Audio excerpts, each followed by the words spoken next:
And the motion tabled by the Labour Party members tonight is to ensure that the rights of workers remain on the political agenda. And while congratulating Minister Mitchell O'Connor and my neighbour Minister Pat Breen on their jobs here, I would strongly urge them to ensure that that happens.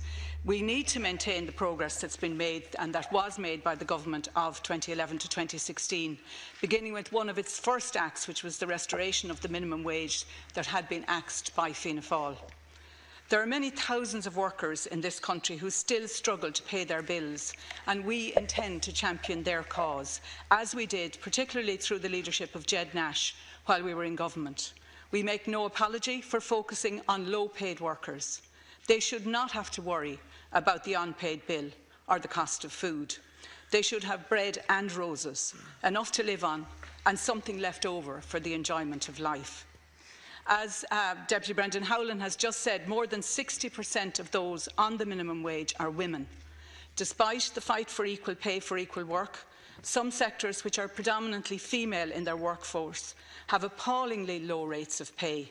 And again, I would commend Ged Nash, who asked the Low Pay Commission to examine and make recommendations with regard to the low pay of women. And again, I would call on the two ministers here to ensure that those recommendations, when they are devised, are actually implemented. Some of the sectors include childcare, shop work and cleaning.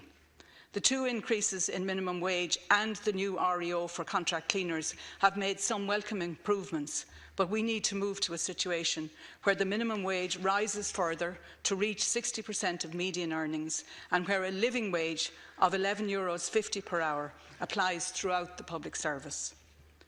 Women working in childcare are among those on the lowest of incomes.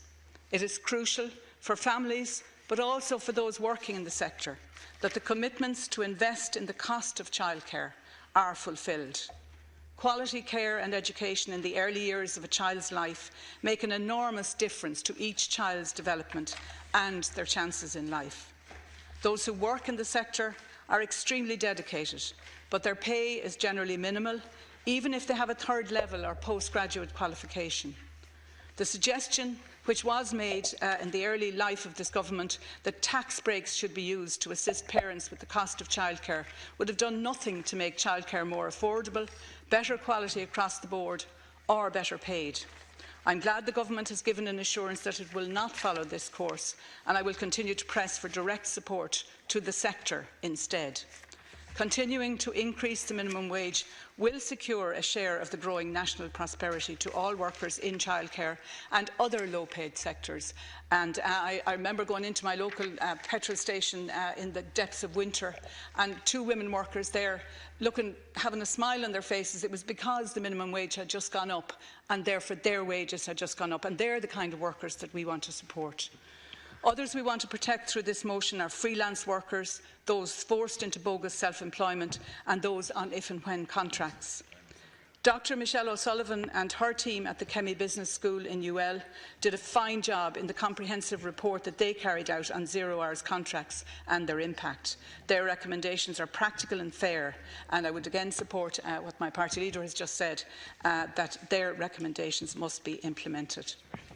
The same is true of the proposals in the Cahill-Duffy review carried out following the shocking overnight closure of Cleary's, and again I also welcome the workers here to the gallery, and the separation of assets that callously deprived workers of protection. One of those workers raised an issue with me when I spoke to her this morning, which I promised to raise this evening. A colleague of hers, having worked for decades in the retail trade in Cleary's, secured a job in another store, but only on the minimum wage, despite his years of experience. And I believe that when the minimum wage is reviewed again, there should be consideration of the need to recognise years of experience in setting pay rates. We were determined to use our first private member's time in this Dáil to advance the rights of low-paid workers. It is an area around which we should all reunite as public representatives, and I too am concerned that both Sinn Féin and the AAA have decided to play politics on this issue instead of to support the rights of workers. And again, I would urge all sides in this House to ensure that this issue remains on the political agenda, and we are very happy to have put it there tonight and would urge other members to support the motion.